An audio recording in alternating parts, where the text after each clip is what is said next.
families through these things.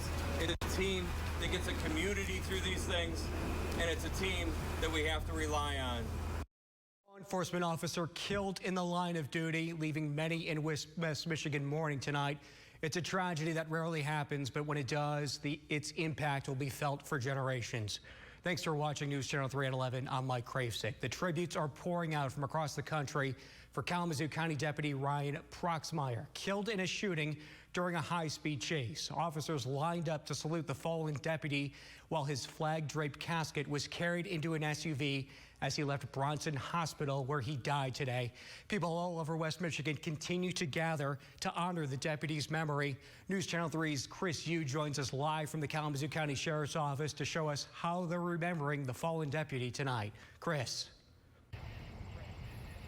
Yeah, Mike, law enforcement vehicles and tow trucks all lined up in front of the Kalamazoo County Sheriff's Office tonight just less than 2 hours ago, then turned on all their lights to show their support for Deputy Proxmire and his colleagues. This is a photo I took just before the event started around 9 tonight. You can see this massive turnout. Law enforcement agencies from Vicksburg, Portage, Paw Paw, even agencies as far as the Grand Rapids area all came out tonight in Kalamazoo County to lend their support for this grieving community. Now, I talked with the organizer of tonight's event about why it's so near and dear to his heart. When there is an emergency, you often see police, Father, our hearts are broken for the firefighters, we need you, and tow trucks. I thank you for the bravery of this officer. But tonight, they're together to remember a sheriff's deputy killed in the line of duty. Amongst you tonight, you have volunteers, you have emergency responders, you have retirees from not just the sheriff's office. That person is Kalamazoo County Deputy Ryan Proxmire, who was shot and killed during a high-speed chase near Galesburg. I was actually celebrating my mom's birthday and received text that he passed away. It tore me apart. Joey Bird of TNJ Towing organized the tribute, which involved dozens of first responders and tow truck operators flashing their lights together. It was important for Bird to put this together because he used to be a reserve officer with Berry Township. It's pretty amazing. I'm so glad that we got enough people. There's more people that are actually on the way. My phone is going crazy right now. Bird had also worked scenes with Proxmire. He was a very, very funny guy. I've talked to a lot of my deputy friends that are really close with him, and he said he was a very loving, caring guy. These flashing lights, not only a sign of Proxmire's sacrifice, but a reminder that his memory will not go dim. Thank you for your service, and I don't know, Godspeed. We'll definitely miss you, that's for sure. Proxmire is a 1999 graduate of Three Rivers High School. The football team there, the Wildcats, tweeted tonight condolences to Proxmire's family. The sheriff's office will be holding a news conference tomorrow afternoon. The exact time is still being determined, but of course we'll be there and we'll keep you updated on this investigation. Live in Kalamazoo County, Chris Yu, News Channel 3. All right, thank you, Chris. We're getting reaction tonight from elected officials across the state. Within the last hour, Michigan Attorney General Dana Nessel tweeting, quote, Deputy Proxmire paid his commitment to protect and serve with his life, the ultimate sacrifice.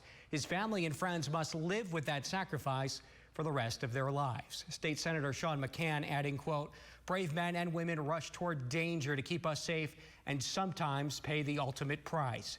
Deputies say the shooting suspect who killed Deputy Proxmire was wanted in a high-speed chase earlier that day, Saturday. Kalamazoo County deputies spotted that suspect at a Shell gas station off of exit 85 off I-94 in Galesburg.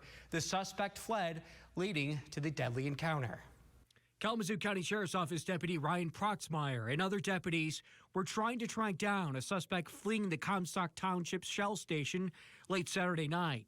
It was during the chase when deputies say the suspect started firing shots.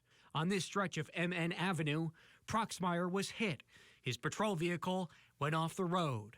The deputy was rushed to the hospital.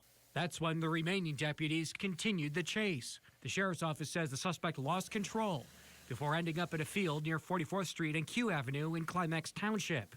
Deputies say the suspect once again opened fire at them. The suspect was killed following a shootout. As of tonight, his identity has not been released. Storms this week slammed some areas and spared others. Now those forced to live in darkness for days are searching for shelter and a source of power wherever they can find it. And so is our Maria Serrano. She is in St. Joseph County tonight, showing us what a difference 6 miles can make. Vacant hotel rooms in Three Rivers are scarce. Booked, booked, booked, almost booked. Employees saying rooms are full of guests from neighboring towns that are still without power from the recent storms.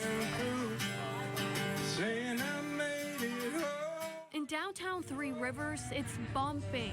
Plenty of people. It's great. I brought 5 girlfriends, so we're all going to have fun today. And power, something many have been forced to go without. We live on the lake, so our house was out for overnight a couple of nights ago. But other than that, we're good now. Hey, how are you? One bag, $10. SAS in the City, a large event where ladies can gather for a night on the town, bringing over 350 people together. The more the merrier. Tonight, organizers say, is a mixture of locals and out-of-towners. Fortunately, our main street, where we're at right now, was not affected, thankfully, which is why we were fortunate to be able to host this event still. The storm sparing Main Street in Three Rivers, but centering its strength several minutes away. We drove 6 miles east. Here in Centreville, the remnants of the storm still very clear. Down power lines, trees on driveways, and tilted power poles like this. Also items like this needing to be cleaned up. Some homeowners in Centreville say there is still no power here.